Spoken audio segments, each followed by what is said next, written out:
reps here in the front.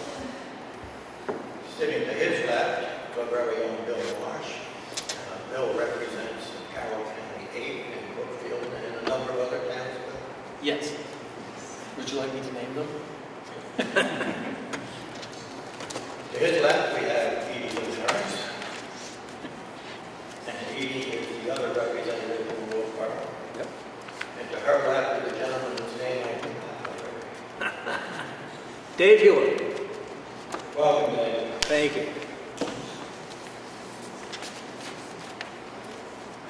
What I want to do now is what the moderator will do, and then I'll explain the format that we're going to use tonight. I'm going to briefly try to explain the budget process to you. What the revenue sources are. They have people telling me they can't hear.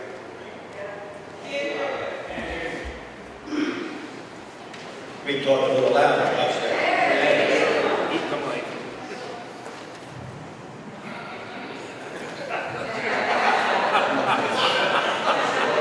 And my nose is so small, I can begin to get worried about it. I'm going to try to explain the budget process. I'm going to talk briefly about New Hampshire's revenue sources. Where does this money go? Where is it spent? We're getting into the federal contribution a little bit. And we'll go from there.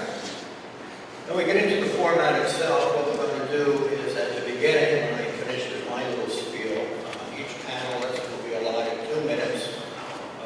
Basically, to comment on the budget as they see fit or not. It has to be budget related. And like I said earlier, this is not going to be a debate. It's just going to be information. There will be different points of view, I'm sure, but that's what it's all about. When we get to the question part, each panelist will be asked a question in sequence. So if I start with Jed would then have 2 minutes to talk about that. When he's finished with his comment, every other panelist will then be provided 1 minute to comment if they desire. At the conclusion of the questions, each panelist will be allotted a 2-minute closing statement. The closing statement will be on any subject that they choose. I'm hoping that it will be primarily on the budget, but that is up to them, and that's part of the deal we made. Okay.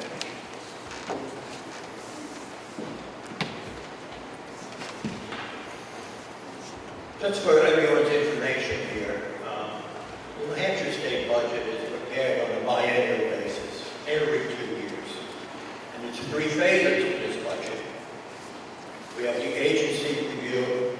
The agency review, or the department head review, is conducted on even years, and it's done in the August to September time frame of that period. So that's phase 1. The department heads say how much money would we like. We start from there. We next get into the governor's phase, and the governor has from October to February 15th of the present year to prepare his budget.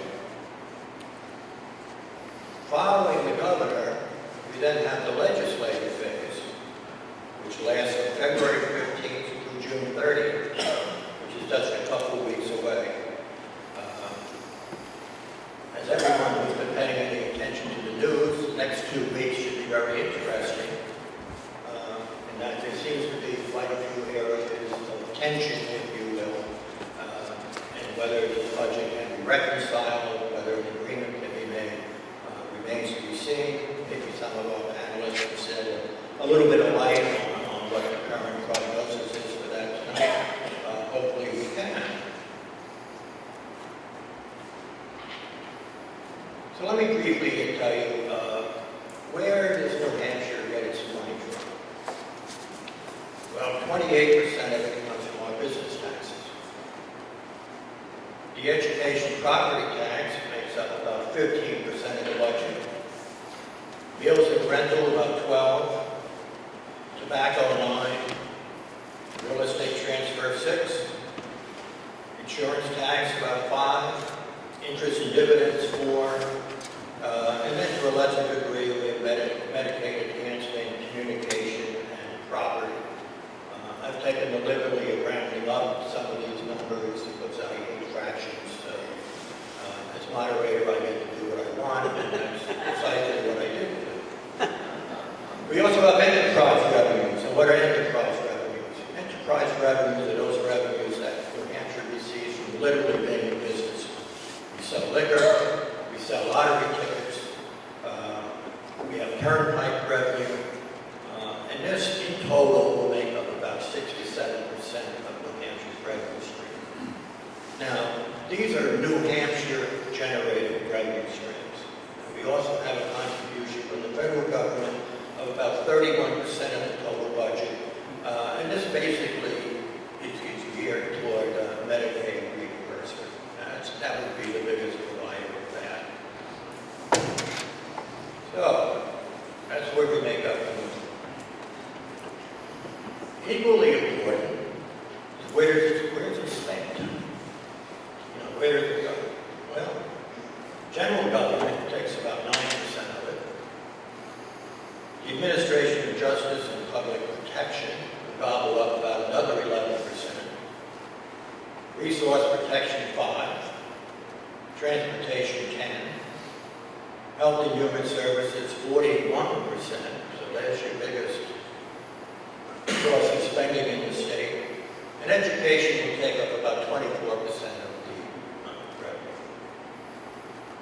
For those of you not familiar, at the moment we have a proposed budget through the biennium of over $13 billion. So you can see that it's a very significant amount of money that is being spent. And this is a rather significant increase from the prior biennial budget, which came in really at about $11.4 billion. And lastly, what we're talking about is, how are we doing? And what do we get for the buck? And that is, how do you measure how well your money is being spent? On the whole budget cycle, I talked about the revenue side and the spending side. We have two committees. We have a finance committee in the House, we have a finance committee in the Senate, and then we have Ways and Means. So there's two sides to every equation. Ways and Means are charged to come up with the revenue side. Where does the money come from? Finance, of course, get more interested in how do we spend the money that the Ways and Means Committee can come up with. So between the two, that's basically how we get to the budget. So, but before I go any further, I'm sure there's a lot of questions tonight. I have quite a few here already that I've received. But where is Mr. Flash? Matt, would you stand up, please? Matt has a pile of index cards in his hands. If you have any questions, if you don't track Matt down, I would ask you to write your question, submit it to Matt. He will get it to me, and we will do it. What we're aiming also to do tonight is hopefully to wrap this up by finish the questions by about 20 minutes after 8. We hope to conclude the forum by 8:30. Because as you all know, Wolfeboro midnight will be fast approaching, and we don't want to keep anyone up too late. Let me also welcome our GovernmentOversite.com, who is videotaping this. And for those of you who would like to see yourselves online, GovernmentOversite.com will be running the video of this presentation. So, thank you to Government Oversight. So, let me start with the first question. And like I say, feel free to track down Mr. Blatch and submit your questions. And our first question is going to go to Senator Bradley, and we're going to go in the same order that I introduced everyone. So the first question is, much discussion on Senate Bill 1, which is paid family leave, and whether it creates an income tax. Governor Sununu says yes, and vetoed it. Supporters say no, it's merely a premium for taxpayer fee. Both House and Senate budget included SB1 funding. What is your position on SB1, and does it create an income tax? First question Well, let me just start out by thanking everybody that's come here tonight. It's a beautiful night, finally. You know, it feels like summer may be approaching. I want to introduce my wife, Karen, who loves to come to these events. Thank you very much. So let me just say, as I approach this budget, I have three priorities. Maintaining a strong economy, not burdening taxpayers, and solving problems. And I think through the questions we'll get into a lot of the details, presumably on what I consider my priorities. But to try to answer the question, I think there's broad support for some version of paid family medical leave. So on one hand, you have Senate Bill 1, which is mandatory. It's not voluntary. You have to opt in if you're a certain business size, and either the business has to pay the stipend or the individual would have wage deductions taken out of their pay to pay the 0.5% fee, tax, whatever you want to call it. So in my view, I think it is an income tax because it's mandatory, it's not voluntary. And as I said before, I think there is broad agreement on having some sort of program. The governor has, I think, outlined a way that we can move forward with a voluntary initiative that builds an insurance pool that then people can opt in, much as we decide whether and how much insurance we want to have in any of our lives. Insurance in New Hampshire and in the United States is, generally speaking, not mandatory. We don't even have mandatory auto insurance here in New Hampshire. And so I think that's a viable route. And what I would say is, the governor's vetoed it. I think my House colleagues will talk more about the implications of it in the House, but I don't think it's going to, his veto will be overridden. And for those of you that may remember my work on Medicaid expansion, 6 years ago, we tried to put forward a plan, and I remember then Governor Hassan saying, the Republican plan was worse than no plan at all. Well, we didn't take it personally.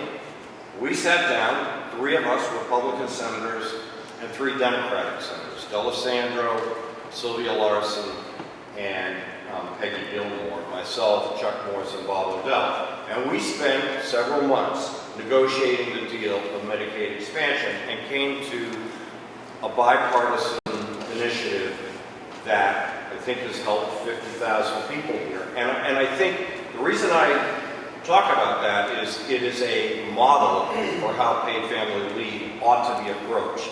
Do we know every deal that could be negotiated between the governor and the proponents of paid family leave? No, we don't. But it should be voluntary. I think if it's voluntary, you end the discussion about whether it's a tax, and you build an insurance pool that people can opt in. To me, that is a much better way to go. We presented that as an alternative in the budget that the Senate adopted last Thursday. Obviously, it didn't get anywhere, but there's a long ways to go before a budget becomes law. And I think for the proponents of paid family leave, that's a much better model to use the Medicaid expansion model that was so successful. Thank you, Senator. Representative Cordelli, would you care to comment? Yes, thank you. Thank you all for being here on such a beautiful evening. I would agree that it is definitely an income tax in my mind. It's a mandatory deduction from the government, from people's wages. Even part-time summer help, they will have a deduction from their wages. That, in my mind, is an income tax. Funny story, when we were debating this, a freshman from Conway, Democrat, got up to the floor and said, this is not an income tax. It's a deduction from wages. Quite a few chuckles in the audience, some of his colleagues as well. I used to live in Connecticut. I saw an income tax being implemented firsthand. An interesting thing, between 1999 and 2017, property taxes were supposed to be lowered, right? Now that they had an income tax, right? In those years, the property tax burden on Connecticut residents increased by 35%. This is as the income tax was growing from 4.99% to what's now, the top rate is 6.99%. So for those who think that an income tax is a solution to anything, I believe it's just a solution to more government spending. Thank you, Representative Webb. You're finished. Yes. Representative Macdonald. Thank you, and thank you folks for coming this evening.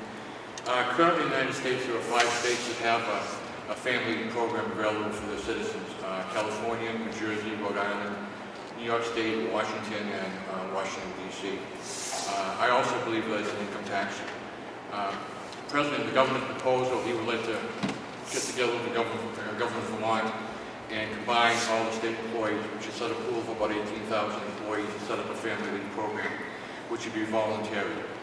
One of the things interesting that Representative Cordelli said is, the kids at scooping ice cream down to Bailey's, they need to be paid towards the family leave to come out of that pay. Okay, all the summer kids that work the jobs, all the college kids, they're going to have to participate, and they're going to get 0 for their dollars. Another big thing is it's going to create another bureaucracy within the state. I think the estimate is going to be about $15 million and create around 40 new employees, state employee jobs in the state. And then the way it's proposed, there would be a bureaucrat that would determine what the rate is. The legislature would have nothing to say about how much that rate is going to go up. So even though it may be 0.05% this particular year, that bureaucrat can say, let's make it 2%, let's make it 3%, without the legislative approval. And that's one of the issues that I have with it. All right, thank you, Representative. Representative Marsh. Thank you, Steve. I don't want to repeat what's already been said. I do agree with my colleagues that if you have something that is mandatory and that certain people have to pay and don't receive any benefits like the part-time workers, then that makes it a tax. On the other hand, last year when we had the first draft of the Family Medical Leave Bill, I supported it. I'm in favor of it because it was something that one could sign into, and it was not mandatory. I do believe, as Senator Bradley does, that if we got a bipartisan group of people together, we could work out something that would work with everyone. But that involves getting everybody to talk to each other. Representative Desmarais. Hi, I guess I'm the other one. Actually, I believe that 80% of the people in this state have polled that they would prefer to see a family leave program, that they felt it was important for families. I believe it is an employment insurance, such as we have our unemployment insurance. It would be for temporary disability, or when the person has a dying parent or an ill child, or the person himself requires surgery or is ill for a period of time. It assures that they will have at least 60% of their income to survive during that period of time. It is withheld from pay, just as unemployment security is withheld from pay. It also could be, some corporations and businesses may choose to provide it for their employees. It's only at 0.5%. I don't think tomorrow is going to jump to the levels that have been described. It will be operated under the plan by the Department of Unemployment Security that is already. We're already providing reports. All employers have to do that on a monthly or a quarterly basis, and it's done by our computers, so it's not going to create a massive bureaucracy. Also, as far as going with the governor's plan, I think when the governor from Vermont and Governor Sununu were working on her plan, they had no interest from any of the insurance companies because there was not a critical mass that would create sufficient money. A program such as this requires full participation to make it cost viable. So I do support it. I do not believe it is an income tax. I believe it is employment, or it's a health care tax, a health care program such as we all participate in. We pay our Blue Cross Blue Shield or our dental insurance or any of our other insurances. It is a plan that I think the people of New Hampshire have asked for. Thank you. Thank you, Representative. Some of you may have noticed I've been letting our panelists go an extra minute or so. And I ever does politics, so I will continue to do that. We're trying not to keep it too lengthy. I'm going to reverse the order this time. I'm going to start with Representative Desmarais and then work in the opposite direction. So, Representative, the question is, business tax reductions went into effect in fiscal 2016. Subsequently, business tax revenue has exceeded forecasts by approximately $500 million. What, in your view, was the logic behind raising business taxes in both the House and Senate budgets? Do you view this as restoring the status quo or an increase in business taxes? Okay. Considering the fact that I am in my first year with the budget, and I have beside me about 30 plus years of experience, I have asked Representative Huot to come to be with me to help me answer some of these questions, as this is my first budget process and I'm just getting involved with the budget. So for my side of the aisle, I feel that I am inadequate to answer all of the questions, so I've asked Representative Huot to help. Thank you. Just so that my name is David Huot. I come from Macomb. I represent Belknap County District 3, and I'm the Vice Chairman of the Finance Committee in the House.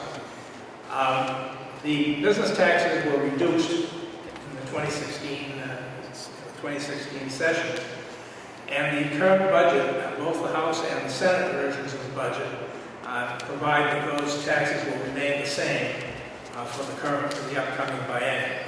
The taxes are not being increased, they're just being held at the same rate as they are today. Understood that the statute which created them provided that the rates would continue to decrease. I'm not going to give you my personal view of each thing, but you have to take tax revenue in conjunction with the economic times. And the economy, as everybody appears to agree, has been booming. And since it's been booming, in fact, it's very good. The federal tax revenues are much higher than they were. And it's really hard to say that an increase or decrease of 0.5% in a rate is going to create the kind of difference that we've seen. We've also seen in the first 5 months of 2019, we're in fiscal year 2019 now, that ends in 3 weeks. And we've seen the process continue, but we also see signs that it may not be as robust as we go forward. It's hard to tell, but I don't think you can either support or oppose something based on a history that we haven't seen yet. Thank you, Representative. Representative Marsh. Thank you, Steve. I won't compare my experience to Representative Hewitt's. He's been on the Finance Committee for a great many years. I've never been there, but I've been the treasurer of Clemens Hospital. I know something about finance. And this is a hard question to answer, but I do know one thing as a former small business owner. I think the business enterprise tax is a hugely unfair tax. Businesses can be losing money and still have to pay the business enterprise tax. I don't think it should have been passed in the first place, and frankly, I cannot support maintaining the business enterprise tax because I think it's so unfair on the small businesses of our state. Thank you. Representative Macdonald. Thank you. I too am a new legislator. I've been in the legislature now for 5 months. So I've done a little research on that. The business enterprise tax and the business profit tax. And currently the business enterprise tax is 0.00675. And it's all based on how much money you make. If $208,000 you pay the tax, you make less than that, you don't pay. So it's kind of confusing. As far as the business profit tax, due to the smart thinking of the previous legislators in the Senate, they made a plan along with also the Democratic Party to reduce the business profit tax. And come 12/31 for 21, it would be down to 7.5%. I guess the proof is in the pudding. The estimated revenues that they made back when they passed this law to reduce the tax are over $150 million over that amount, so it's doing fairly well. It's been created around 32,000 new jobs in the state of New Hampshire. We currently have the fastest growing economy in New England, and we have the lowest unemployment rate we've had in 30 years. And also, which is interesting, I found that a lot of the graduates from colleges and things like that were leaving the state to go to other states to work for jobs are staying in New Hampshire because we have more businesses that are opening up businesses with high-paying jobs in New Hampshire because of the reduction of the tax. Representative Cordelli. Thank you. As was stated, business tax reductions are already in law. The proposed budgets do away with those reductions. That is a tax increase. Those reductions were in law. Businesses love certainty. They have to plan. Things like this, where we remove something from law and have a tax increase, increases uncertainty on the part of the businesses. As my colleague said, the economy has been doing as well in New Hampshire as any place in the country. The surplus, Senator Bradley can talk more about the surplus that we've seen, but that has enabled us to do many things. And a great part of the reason for that surplus has been the business tax reductions and the increase in business tax collections. I think that it's no accident that U.S. News and World Report ranked us, New Hampshire, number one, excuse me, it was the Fraser Institute, number one for education freedom. The Tax Foundation ranked us number 6 for best business tax climate. So business tax reductions that we put into law have helped New Hampshire and should remain. Senator Bradley. So, thank you very much. As I indicated previously, to me, top priority has to be maintaining a strong economy, and I think it's been touched upon, but it bears repeating. Third lowest unemployment rate in the nation, lowest poverty rate in the nation, that's significant. Among the highest per capita income, one of the fastest economies overall in the nation, and Glenn's right, in terms of national rankings, I would refer anybody to this U.S. News and World Report survey that just came out that had New Hampshire ranked number 2 against all of the other states for livability, and that's partly the economy, education, healthcare, a whole range of things where we rank very high, but having a strong economy is absolutely critical. Going back to 2011, if you recall, it wasn't that long ago, but I was fairly new to the Senate at that point. We faced an $800 million deficit. We had the LLC tax.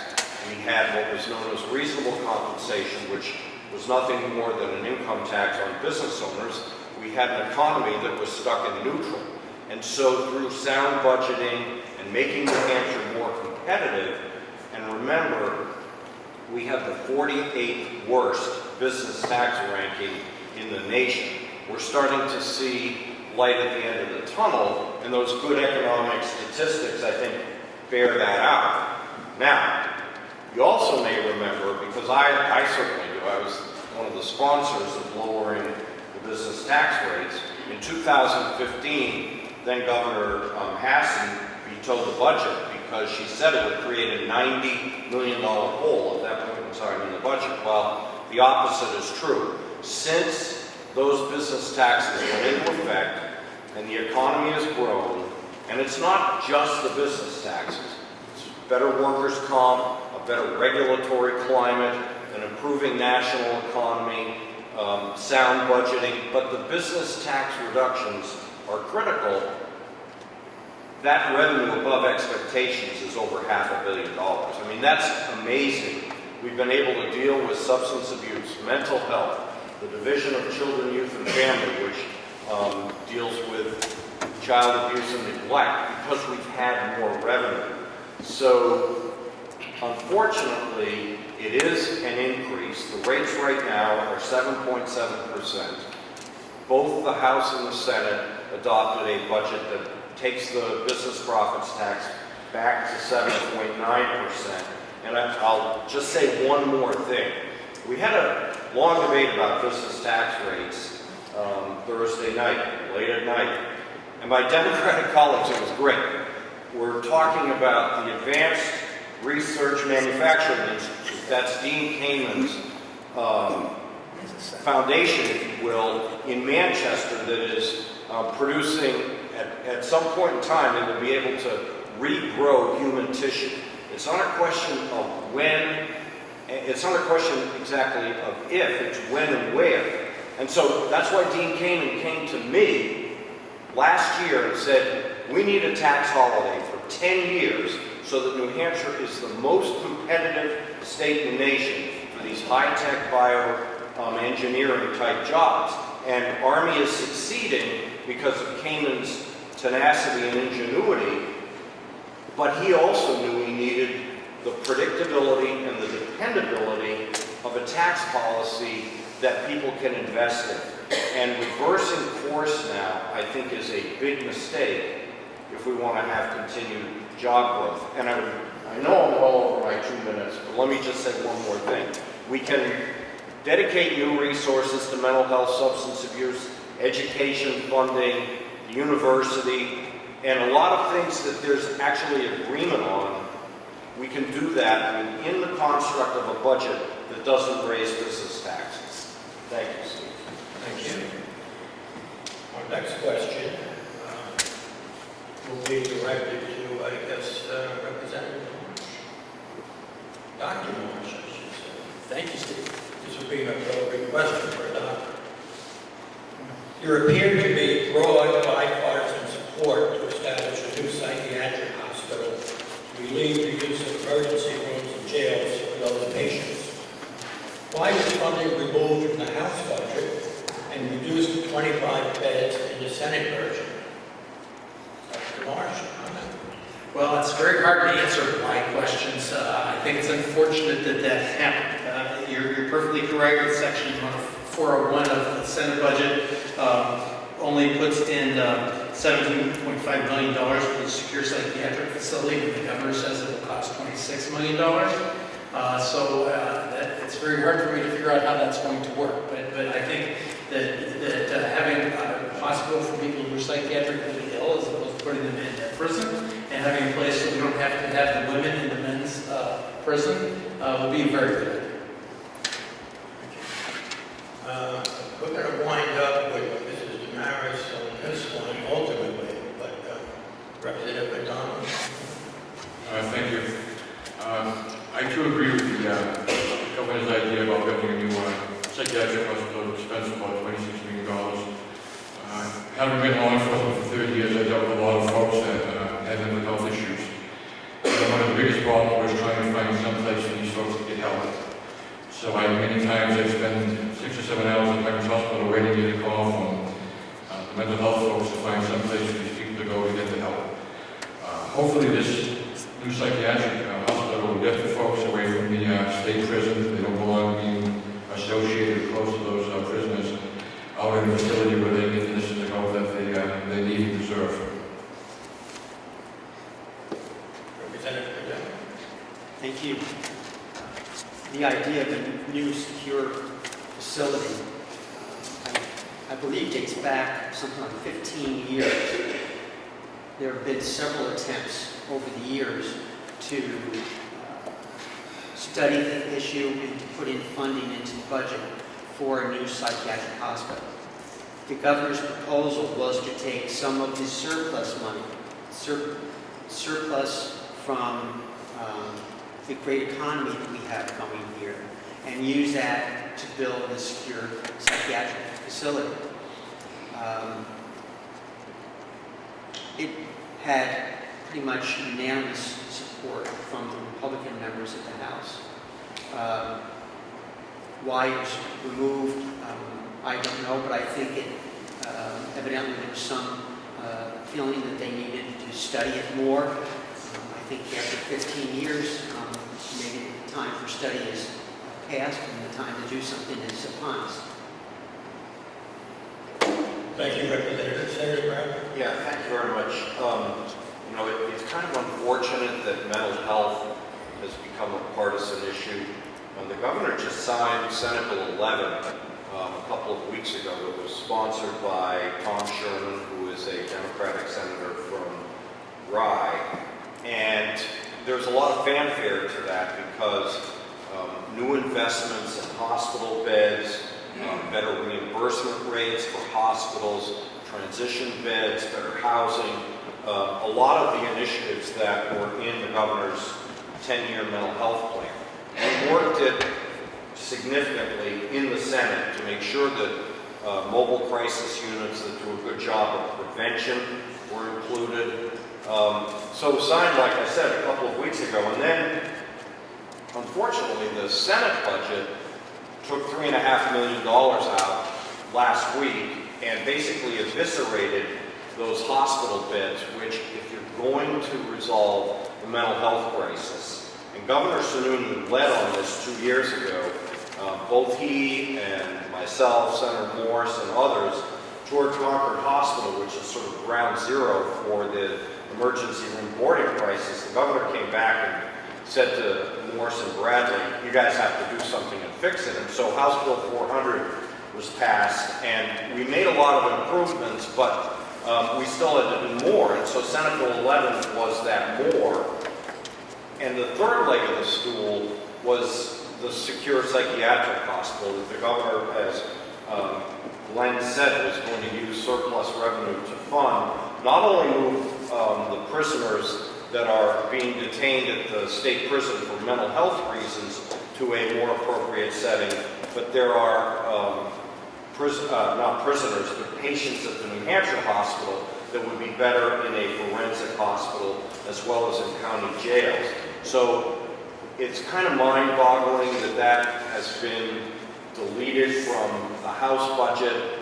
I think my Democratic colleagues tried to come up with a bit of a compromise at 25 beds, but there really needs to be 60 beds. And one thing I've learned on both substance abuse and mental health, the twin crises of healthcare that we have in New Hampshire, there's no one single answer. And we have to do all of the strategies that are outlined in the 10-year mental health plan that the Department of Health and Human Services and the governor... I need you to conclude. I'm getting the hook. So, thank you.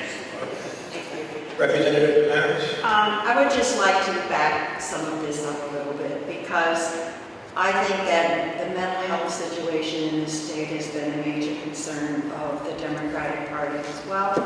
I think that we're really concerned about some of the issues and the inadequacy of funding for many of the different programs for our mentally ill people around the state.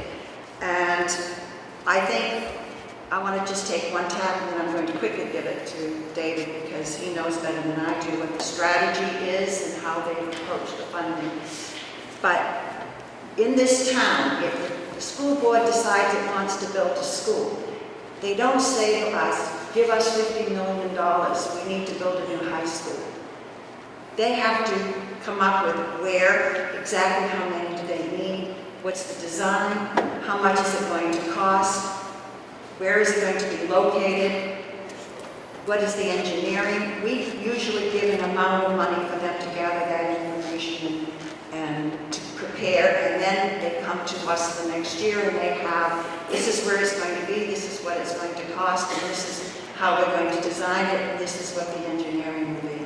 And it was my understanding that that is why the number was reduced in the proposed budget, to do that groundwork, to prepare and know exactly what we were asking money for. But I'm going to ask David to. Full disclosure, there's a House budget and a Senate budget. That's what's going to be the subject of the committee's conference that are going to be appointed at the end of this week. Both of those were crafted by Democratic majorities. I want to make that clear.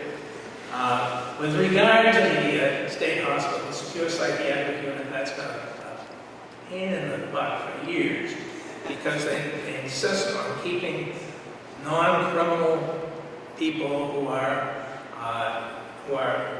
non-criminally insane in prison. And there is a lot of complaining about that's been going on for years. And what we did in the House Finance Committee when we came up with this is we investigated what the actual need for space is in the psychiatric, in the SPU, the Secure Psychiatric Unit.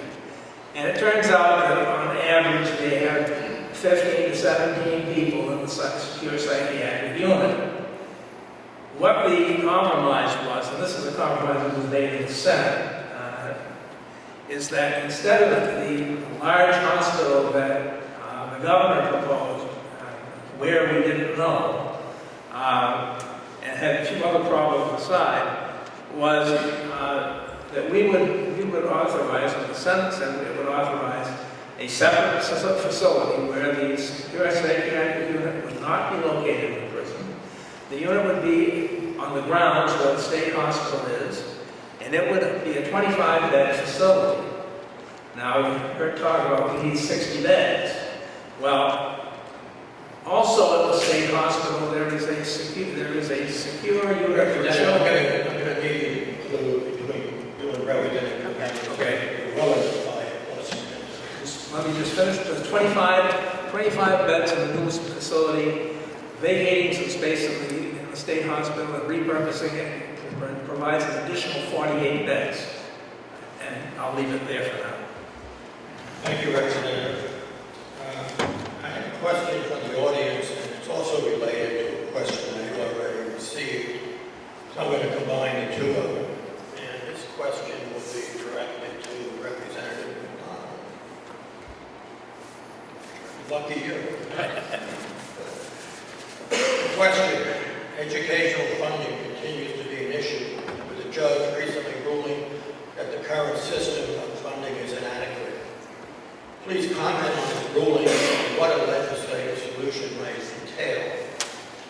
Also, how do you reconcile, or can you comment on reconciling inadequate funding, which was stated, with New Hampshire having a #1 ranking for K-12 education, and also among the top states for educational spending? That's a mouthful, Representative, but you can do it. Thank you, Mr. Smith. The whole educational funding has been a learning experience for me, and then I've been trying to pick things up over the past 5 months. And I guess currently the formula is, they figure that it's $15,865.26 per student. The state currently provides $3,636 state aid to each student. And then there's some other money that comes into play as far as if you have to teach kids how to speak English, or there's low-income students. And then we have Judge Rohoff over in the Merrimack District Court, which just ruled on a suit filed by a couple of the school districts over the western part of the state. And he told the state of New Hampshire that the method of calculating the amount of money needed for the state to pay to educate a child is flawed. It doesn't take into all considerations like the busing, how much it costs the busing, but the meals, and things like that. It's not a set formula that takes into everything.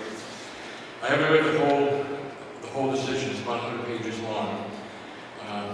But one of the problems a lot of communities are having is a drop in the enrollment of the number of students going to school, which affects how much money the school district gets from the state of New Hampshire. I know a prime example is the city of Berlin. They're losing about $220,000 a year due to the reduction in the stabilization grants, which have been around for several years. And those grants try to shore up the local taxpayer by the state giving additional money. So I think over the past 3 years, Berlin's lost around $800,000 from the state. So one of the things I think that we might want to consider doing is, right now the law is the stabilization grants are going to be reduced by 4% every year until they're gone. Maybe get rid of that law, keep the stabilization grants, bring them up to what they used to be a couple of years ago, and that might help a little bit on the funding of education. But as far as this new decision by the judge, I'm sure greater minds than mine have addressed it in the Attorney General's office and the Governor's office. Thank you, Representative. Let me swap direction again, and we'll go to Bill Marsh, and we'll ultimately conclude with Representative Cordelli on this issue. Well, I'm glad we'll conclude with Representative Cordelli. He knows a lot more about education than I do. I think that we wouldn't be fighting so much about the formula if the costs weren't going up so much. And the costs per student have been going up rather dramatically right now. I think New Hampshire's 11th in the country in spending per student in education. We all know how the school part of our property tax bills has been going. Certainly the towns that I represent, other than Wolfeboro, have been complaining a lot more people who have less labor for property tax. But I think we need to get our handle on the increase in costs somehow. Or else this is not a solvable problem. Representative Harris? Yes, I'd like to make a couple of comments on that. Unfortunately, the way that we have funded our education, primarily through property tax, has a very, very bad impact on low property tax value towns. We just had a presentation here a few weeks ago with a forum that shows that some communities are paying $4 per thousand in their property taxes, and some are up in the high teens and even the low 20s per thousand for their property taxes. So the quality of the education depends on what zip code the child happens to live in.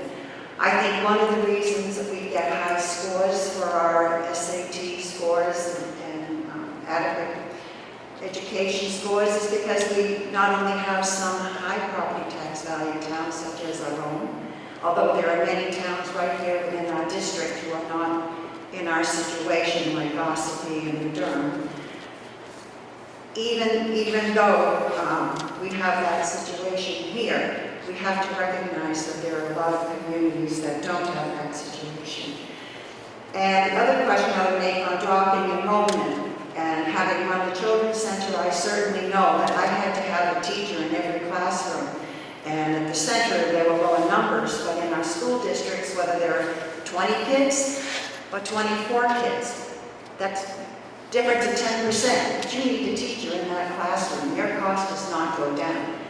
I don't care if there are 25 kids on the bus or if there are 27 kids on that school bus or even 30. The bus has to do the entire route. There are children living in different places around the community.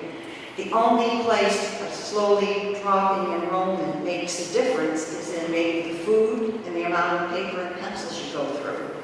But your basic fixed costs, you need a nurse in the school, you need a principal in the school, you need a speech pathologist for your special needs children. You have to take care of those special needs children no matter what their needs are. Your costs are fixed. These are fixed costs. And 1 or 2 children, a drop of 5 or 10% does not make a difference in that, except in rare cases. So we do not adequately fund our education. And you know what that adequacy rate is. $3,600 is nowhere near the cost. We're depending on property taxes. And those property taxes, it depends a little bit. Thank you. You can summarize your comments. Oh, that's it. Thank you. Senator Brown? Thank you. Well, after being so loquacious, I thought you weren't going to recognize together again. I think there's broad support for restoring stabilization grants. That won't address all the problems that have been discussed, but it certainly would be a good first start. Both the House and the Senate budget have what's called a disparity formula. I'm not as familiar with the House formula as I am with the Senate formula.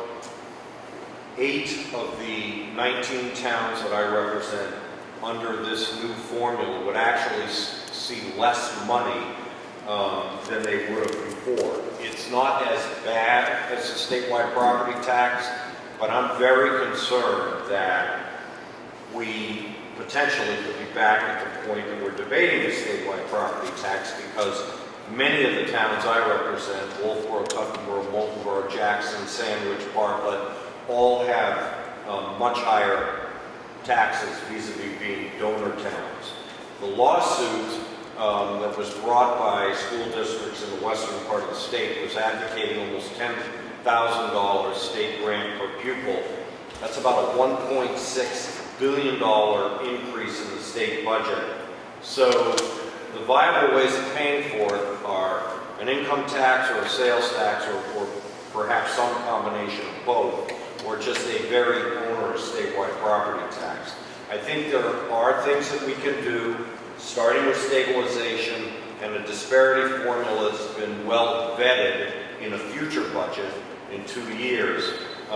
Changing the New Hampshire tax structure or bringing back donor towns, to me, is very, very problematic. It undermines the strong economy. Thank you, Senator. Representative Cordelli. Thank you. I was disappointed in the court ruling. The judge said the formula was unconstitutional, but then kicked it back to the legislature to say, well, you fix it however you want to do it.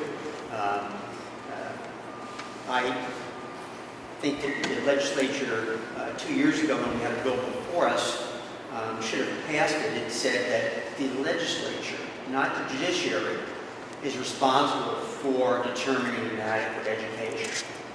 We've been a lot better off to get the courts out of education funding, in my opinion. It's both budgets now, education funding, or you want to do it separate? Separate budget. I'll give you a minute or two. Everybody else has.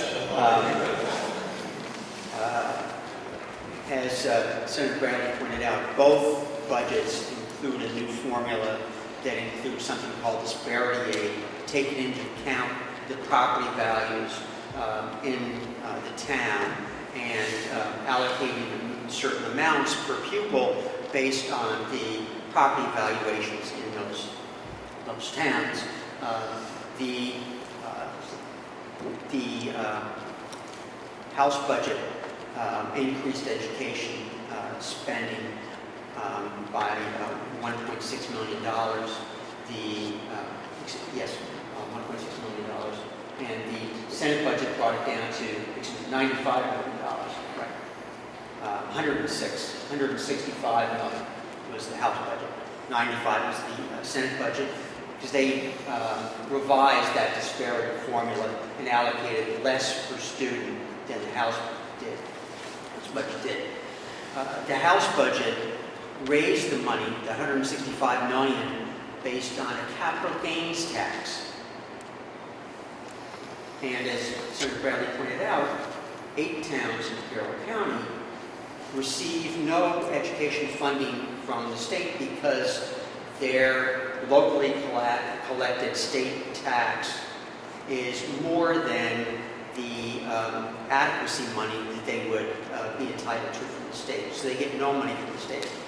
That won't change with either budget. So for the Wolfeboro residents, I am going to have to ask you to summarize. okay, one sentence.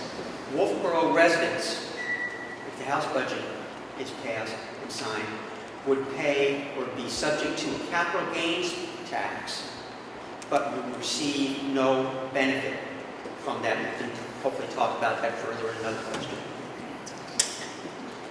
Representative Macdonald, did I get to you on this round of questions? Losing track. Yes, I believe it's that.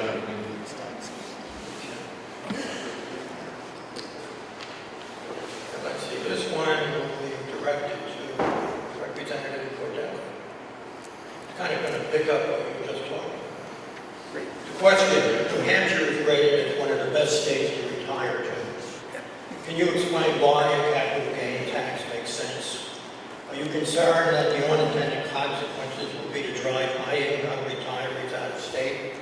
Most of us are familiar with the 6 months and a day residency rule. Please comment, sir. Thank you. As a retiree who moved to New Hampshire, I think it was a very wise decision on my part, moving to a live free or die state. But certainly, I am a great supporter of the New Hampshire Advantage. And key components of the New Hampshire Advantage are no broad-based sales tax, no broad-based income tax, and certainly, I would add to that, no capital gains tax, which the House budget does add, and I think would have disastrous impacts for many people, many communities. One reason that some indicated they wanted to include the capital gains tax to pay for education funding was that money could be used then to lower property taxes. The additional state money coming to the communities would be used to lower property taxes. But for communities like Wolfeboro, you don't get any state money for education because you collect it all here. You won't be under the new formula. So in effect, you'll be paying a capital gains tax to reduce property taxes in other communities. That, I don't think, is the New Hampshire way. Certainly not my reason for moving to New Hampshire. I wanted to comment also on one other thing, talking about education costs. I think Representative Marsh pointed out that we were number 11 in terms of per pupil funding. And granted, a good percentage of that is local property taxes.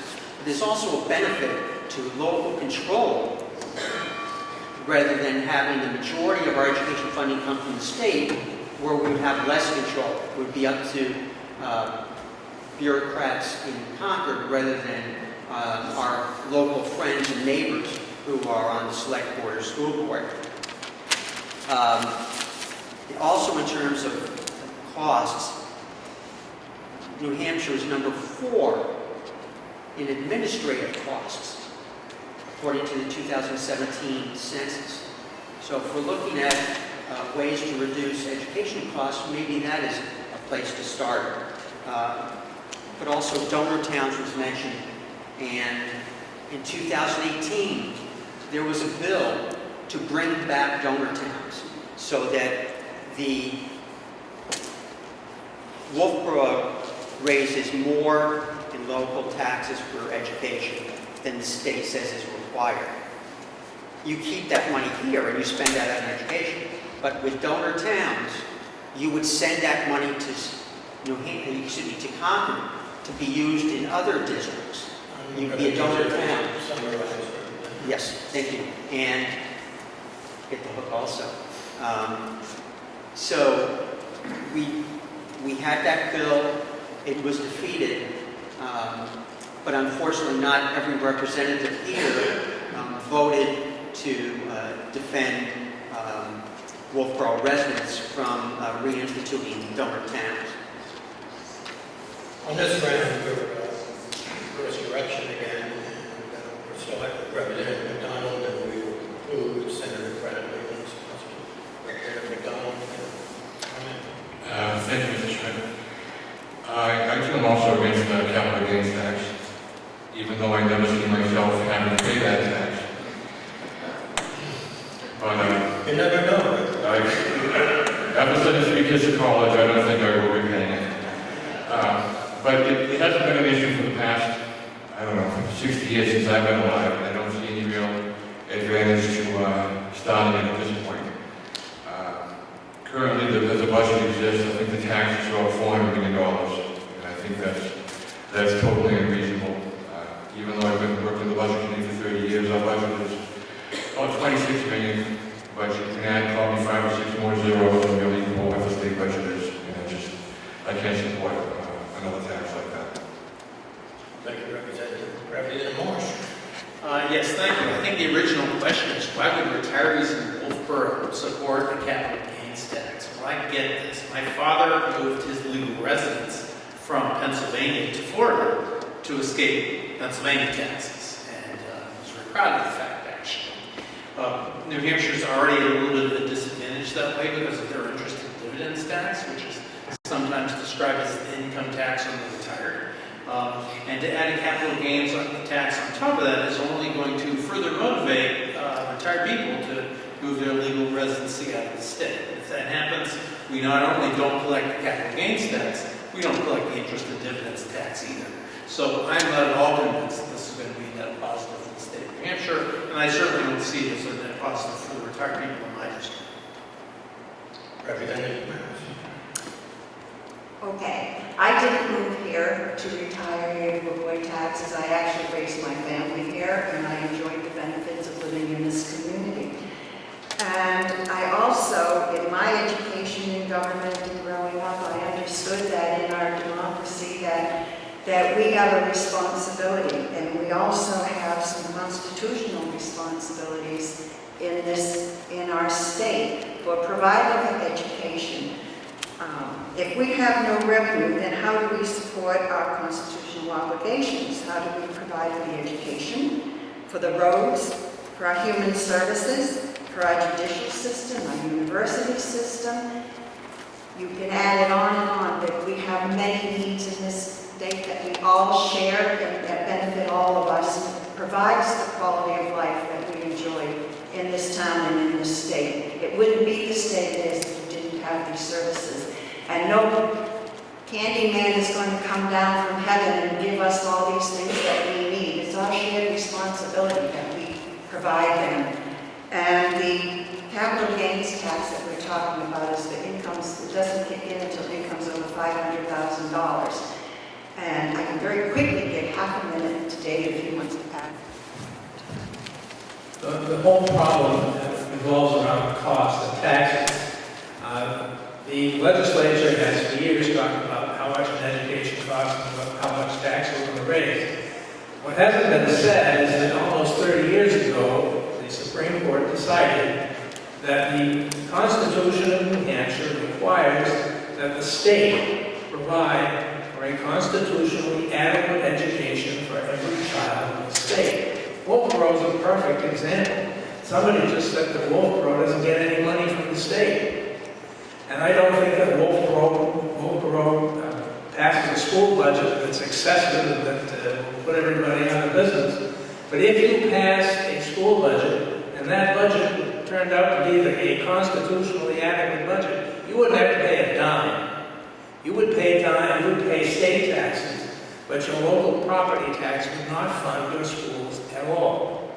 So it has to be borne in mind. This is when the decision that came down from Judge Ruoff last week said the same thing. It's the legislature's job to decide what a constitutionally adequate education is and then to fund it. I need you to summarize, Representative. I'll summarize it this way. 400 people are a little too many to make that kind of a determination easily. But it has to be made, and there's a commission. $500,000 is in the budget to establish the commission to study this exact issue and try and come up with a constitutionally adequate system. Senator Brown. To get back to your question, Steve, I am very concerned about the implications of the capital gain tax for New Hampshire. I think Bill is right. We would lose revenue from the interest and dividends tax as people change their residence. That's why the Senate didn't even bring it up. It was deleted from the House budget, and there was no debate about introducing a capital gains tax in the Senate by either Republicans or Democrats. One thing I think that's noteworthy, my understanding is the proponents of the capital gains tax believed it would raise $150 million, but the Department of Revenue Administration said it would only raise about $90 million. So what would happen then? The exemption on your primary residence not being subject to the capital gains, that could disappear. The income levels could be dropped, so it becomes more of a burden. I think it's interesting that there's a lot of debate in New Hampshire right now about property taxes, and that's a good debate to have as it relates to education funding. But if you look around New England and the Northeast, Connecticut, Massachusetts, and Vermont actually have higher property taxes than New Hampshire does. Maine and Rhode Island are just below New Hampshire in the national rankings. New York and New Jersey are even higher. So what do all of those states have in common? They also have an income tax and a sales tax. So I think while you would make the argument that we need to do more for education funding, as I said before, stabilization grants are going to return. I think there is merit to the debate about disparity aid, but the formula really needs to be scrubbed, and that's why I think that it shouldn't be in this budget, especially, as I said before, 8 of the 19 towns I represent see less money under the Senate version of disparity aid. And lastly, in order to solve education funding, you've got to keep growing the economy, and the discussion about income taxes, capital gains taxes, higher business taxes, I think undermines the economy. Then we can't have the resources to try to solve these problems. Thank you, Senator. Did everyone have an opportunity to comment on this? All right, our last question, and then what we're going to do is let everyone make a 2 to 3 minute comment period. Then you get to hear me summarize for about 30 seconds, and it'll be ordered. So the next question, and I think we will start, I guess we'll start with Mrs. Desmarais system. Question. The budget is passed by both the House and Senate. It seems likely this moderator will be vetoed. Sticking points appear to be the income tax, Senate Bill 1, the rollback of the business taxes, and the capital gains tax. Regardless of what side of the aisle you sit on, what could you support in terms of compromise, or what is a real deal breaker for you when the negotiators sit down in the next 2 weeks to try to make this budget work?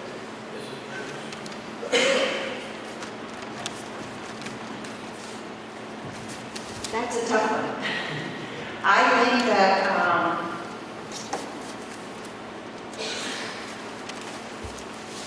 think that I would like to look at all of them and to get the information on how what it would mean to the people in this community and around. I think at some point, as I said before, that we have to accept responsibility, our constitutional responsibility, and you have sent us to Congress to do that. And I don't think that this state would go for an income tax. I think that the capital gains plan was perhaps one of the better plans because it doesn't affect the majority of the people and only those of us who, and I have to put myself into that category, who lives on my investments that my husband and I put aside over the years, and when we retired on our own investments. Considering we never had any retirement plans, my husband was self-employed and I worked for a nonprofit. But frankly, if that would help, I would certainly be willing to pay my share and to support the state that I love and the community that I love. Thank you, Representative. Representative Marsh. Well, thank you, Steve. I'm very happy to say that we are one of the best negotiators in the states at the table. At least used to be at the table. There he is, Senator Brown. I'm going to look to him for advice as to whether it's a good deal or not. If we listen to everybody and everybody's a chance to put some input to it, I think that we can resolve this issue. But if both sides dig in their heels, we could be in for a long struggle, and that would be most of us. Thank you, Representative. Representative Macdonald, you look like a compromiser to me. Yeah, thank you. To go over the things we talked about, I don't have any flexibility on the business profits tax. I'd like to see that go back into the effect that it's supposed to be at. I think that's good for the economy. On Senate Bill 1, I support the family leave, but I don't support forcing someone to take it. I think it should be voluntary and go along with the government plan to try to work something up with Vermont where we'll get 18,000 state employees together, which is hopefully will lower premiums. I don't agree with the capital gains tax. Those are pretty much the sticking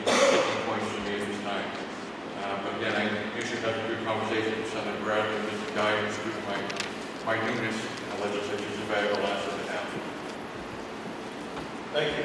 Representative Comeau. Thank you. We've talked quite a bit about the economy and New Hampshire's ranking in various U.S. News and other surveys. So there are definite non-starters for me in the budget discussions, although I am not on the finance committee, I'm on the education committee. But certainly the family leave income tax is a non-starter. The capital gains tax is a non-starter. There are, in the House budget, there's over $400 million in new taxes and fees. That's a no-go in my book. I think that there are areas we can compromise. I'm not sure if that'll happen. I believe that there will be, I'm not sure if there'll be a committee of conference, because that's what's the next step, is the Senate budget and the House budget. We will see if we want to have a committee of conference and try and work out some compromise there. I don't know if that'll happen. But if there is, either way, I think that there will be a budget veto, and I think there will be a continuing resolution. But that might give us time to get together and to reach some compromises. And hopefully that would be sooner rather than later. Senator.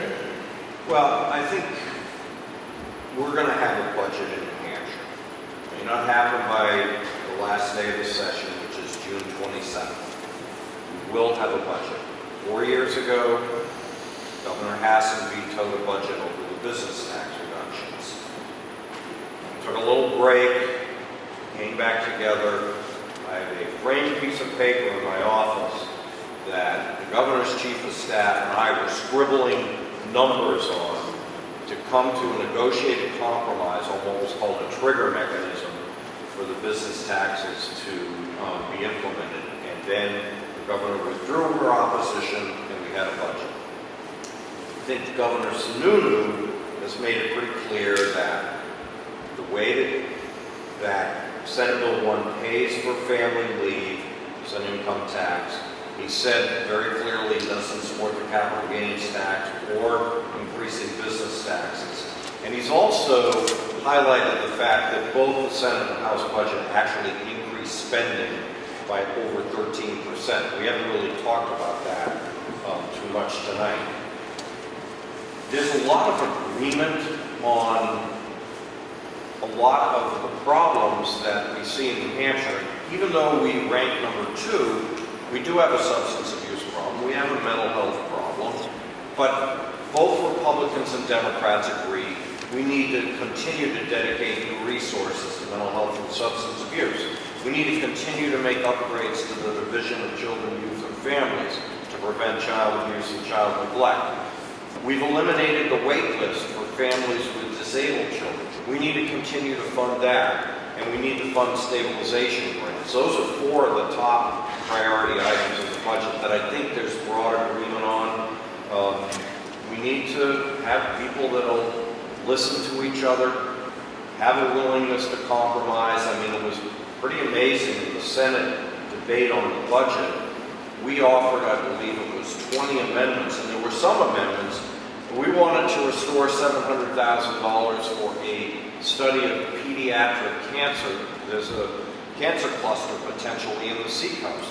It was cut by $700,000. That was rejected. There was even an amendment that had been negotiated by Bob Gaida on trooper pay that everybody agreed to, and that was rejected. So I think a lot of times, and I've seen it happen on both sides, people have to put their stake in the ground, and then, just like the Governor Hassan's chief of staff and I scribbled numbers on pieces of paper, it will get solved. We will have a budget. Stay tuned. It's going to be interesting, but it will happen. And my prediction is we'll fund mental health and substance abuse as well. We should. Top priority items in the state.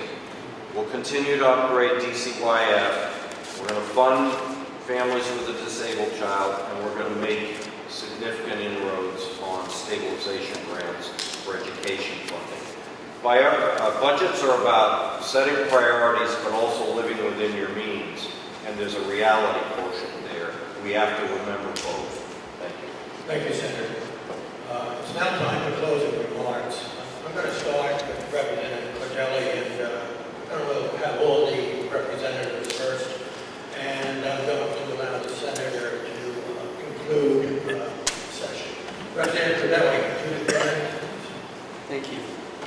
Thank you for everyone coming out on this beautiful evening for this fascinating topic. For us, it is a fascinating topic because we live with it constantly during the weeks and weeks to come. So we're very much involved in the budget and all aspects of it. And I do think that there is, as Senator Bradley mentioned, room for compromise. But there are also, for me, stakes that I mentioned before that I would put down in the ground in terms of taxes on you all. But I'm hopeful that there will be a coming together, whether it's in June or somewhat later in the summer. And there will be a budget, but it's a matter of when and how soon we can get people to sit down and actually listen as well as talk to each other. But I certainly do not want to see, and I hope the governor, he has said he will, veto either the House or the Senate budget as they currently stand. The House budget has spending increases of $1,100 per person in it, and that's not something I am willing to say yes to. And I'm hopeful that we can come to a better compromise during the summer, and hopefully earlier in the summer, so we can have some more time off. Thank you, Representative. Representative Macdonald. Thank you, Mr. Schmidt. I'm not going to talk about most of the stuff that we talked about so far. I think I made my position clear. I want to talk a little bit about the next minutes about what committee I'm on. I'm on the Eastern County Government Committee, and there's 20 members. I believe it's 12 Democrats and 8 Republicans. And it's the most bipartisan committee that I think I could ever be on. Everyone gets along fine. We want to do what's best for the municipal towns and cities. And I've enjoyed my participation in it. And everyone's got along fine. This year we dealt with 70 bills, both from the House and the Senate. Probably one of the most surprising bills I thought we'd deal with was permission for the town of Kingston to burn a car on top of the woodpile to celebrate their 220th anniversary. And some of the things we deal with is act exemptions, municipal ordinances, property assessments, basically authorizing the towns to take certain actions against the citizens, removal of town offices.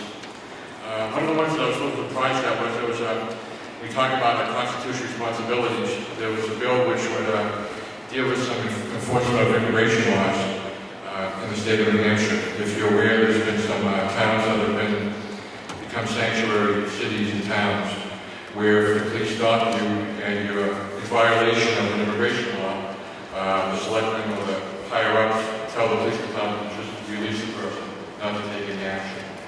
And I think that kind of goes against what our constitutional responsibilities are as representatives. We should be trying to assist the federal government with the enforcement of immigration laws, not hindering the apprehension. Thank you. Thank you, Representative. Representative. Thank you, Mr. Schmidt. Like Representative Donald, I want to talk about some things that are relevant to my committee, which is Health and Human Services. There are a couple of fiscal time bombs in this budget that we haven't mentioned. Section 177 of the budget allows the Granite Workforce Program to raid the TANF reserve fund. So we had capped the amount that would be maintained in that at $40 million in Senate Bill 313 last session, so that that's not really an if, when we have an economic downturn, there's money to cash assistance to families in trouble. We all can agree that that's something we should be able to do. But in this budget, they're spending that down to $5 million.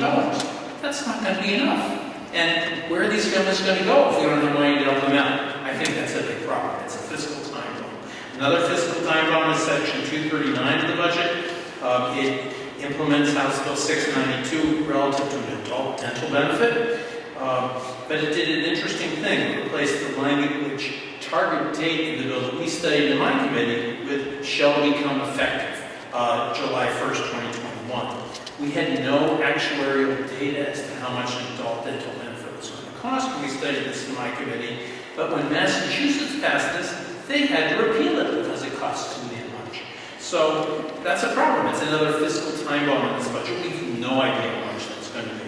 I want to add a little bit to the Senate Bill 11 stuff that Senator Bradley talked about. We were both proud to be there when that bill was signed. We started having the ER boarding problem at our hospital at Huggins when the facility, the designated receiving facility in Berlin closed. It closed because there was not enough money in DRGs. That's the amount that's paid per admission. In Senate Bill 11, we raised $607,000 for the roughly 6 months left in the fiscal year to increase those DRGs so that the hospitals would be motivated to reopen these facilities that we used to have in the state. We didn't used to keep these patients in our emergency rooms. That's cut to a third of that level in this budget that came out of the Senate. It's $976,000 for 2 years, which is roughly a third as much for a longer period of time. And we reduced the amount of money for hospitals to implement some shovel-ready projects to get these DRFs back in existence. They cut $4.4 million down to $1 million. And they made sure that we wouldn't get one up here to help us. They can only be in Cheshire or Sullivan County. So as far as I'm concerned, as a trustee of our hospital, they didn't fix the problem. And so that's another time bomb I see here. And the last one that I'm going to mention, just because I was actually shocked to read it, I think it's been a good compromise in our society for a very long time that we allow abortions, but we don't make the taxpayers pay for them. Guess what? That gets repealed in Section 414 of the budget. So there's some surprises in there, guys. That's all I have to say. Thank you, Representative, for offering us a whole new level of concern that we hadn't already addressed. So, Representative Desmarais. I'm a member of the Election Law Committee, and I'm the clerk of the committee. And much of our focus, my focus personally, has been on protecting voter rights and also improving the security of electoral process and machines. We're also planning for the redistricting that's coming up, for voter redistricting following the upcoming census. And interestingly, by the hundreds, I have gotten the most mail and contacts I have received since I've been in the House on the popular vote for the president. This is a bill that is up right now. It's a bill that is done through without a constitutional Congress, and it's by pledging all electoral college votes to the candidate who receives the majority of the popular vote. I don't know how it's going to go, but that's a bill that's in the Election Law Committee that people are working on. I would just like to bring up one bill as an example in the Election Law Committee. Even the person who was chairman last year of our Election Law Committee has substituted several times, and she said she has never seen a committee that works as cooperatively as ours does this year in a bipartisan manner. And it's amazing that we either have ITL'd or tabled, essentially, sent to study, or passed bills more with unanimous votes than practically in the history of the committee, which I think is pretty good. There have been a handful that have been bipartisan on it, but I think it's amazing.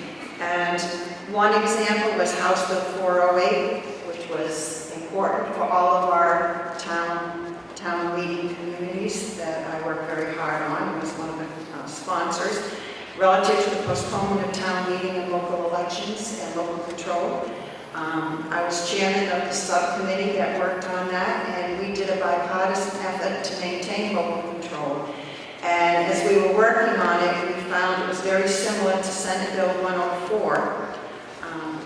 So we worked on that, and two of our committee members on our subcommittee, Representatives Holtzell and Lang, who are both Republicans, were also on an ad hoc Senate subcommittee, working with the Secretary of State to work through the Senate. We had been working with the Municipal Association on ours, and together we did a bipartisan effort to bring the Municipal Association reps together with the Secretary of State's office, and together we crafted a bipartisan resolution to be issued through a compromise. The biggest argument was which section of the statute was going to be under the town meeting statute or under the election statute because of the official ballot. Well, we managed to together come up with a language that was picked up in the Senate bill, and it passed both houses, and it maintains control of the local elections. And so we have a House bill that was very similar, which we put into study, but now we can let that die on the vine, because we do still have local control over the elections. So that's important. I think we also, I have worked on, I am the chair of the county delegation, and I know an individual in the community wrote a letter to the editor that I was a little incompetent because it was taking us so long to come to a budget. But we worked long and hard to have a bipartisan budget in the delegation, and the final budget passed with only 2 voting against it. So personally, I believe that if we do settle down and work together, we'll get a whole lot more accomplished and can come out of it as friends. Thank you. Thank you, Representative. Senator, the floor is yours. Well, thank you all very much again for coming. I think I did a rough count. There's probably 75 to 80 people here. Congratulations, it's awesome. I think we should all give Steve a big shout out for doing a great job.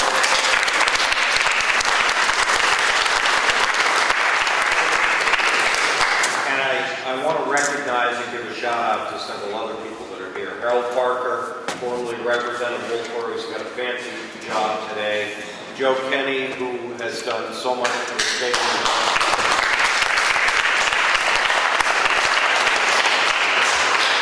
Bill Nelson and Ed Comeau, who are reps in the House, are also here tonight too. So let me give you a brief summary about some of the legislation I've sponsored this year and where it's at. I'm predicting animal cruelty legislation will pass, which is good news, I think, for everybody in Wolfeboro. If we had been on the hook for the cost of caring for the Great Danes, it would have represented about 10% of our budget. Long overdue that we make improvements there. I'm back at it again, trying to protect 1,000 jobs in the biomass industry. Hopefully, we're going to be successful and not have litigation this year. I feel the same way about net metering. We need to have affordable electricity, but at the same time, we need to enhance and diversify our sources. My initiative called Granite Hammer, which funds law enforcement grants to interdict drugs and drug dealers, in particular heroin and fentanyl, has been funded in the budget, as finally as my legislation creating a cold case unit at the Attorney General's office. Obviously, there's a history, a terrible history in Wolfeboro of cold cases. My water legislation that I've sponsored with Tom Bucco is also in the budget, in both versions of the budget. Governor Lynch cut grants for communities that have enacted water upgrades, counting on 20% state funding, so we finally started to correct that. One thing I'm really disappointed about, and the Conway contingent is here, there needs to be a traffic light at the intersection of East Conway Road and Route 302. There have been fatalities there. I had specific legislation for it. The governor put it in his one-time funding that both the House and Senate have taken out. I'll work with you guys to fix that. We'll have to get it done. Perhaps the most important piece of legislation I've sponsored, I want to give all my House members a shout out because you just passed it last week, is the so-called Wayfair bill that finally adopts some reasonable protections for New Hampshire and in particular for our retail merchants, but also online merchants, given the U.S. Supreme Court's decision on the so-called Wayfair case. We could have out-of-state taxing jurisdictions coming in, auditing the books of New Hampshire small businesses and large businesses, retailers, with no protection whatsoever. There was a special session last year. The Senate passed the bill. It didn't get out of the House. Thank you, House members, for having voted on it. I think all of you did vote for it. Everything I know, the amendments that you've made, we ought to concur with. Send it to the governor. It's a bipartisan accomplishment that will protect New Hampshire retailers. So, Steve, another time, great job. I'm happy to do these forums again in the future. Thank you all for attending. Thank you, Senator. On behalf of the Winnie Republicans, first of all, I want to thank everyone in the public here. I, for one, expected to see maybe 20 or 25 people in the audience. I think it says a great deal about our Wolfeboro community and our surrounding communities that everyone has taken this interest. Please give yourselves a hand.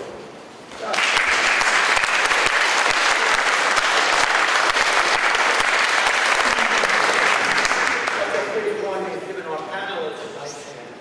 They're all behind you.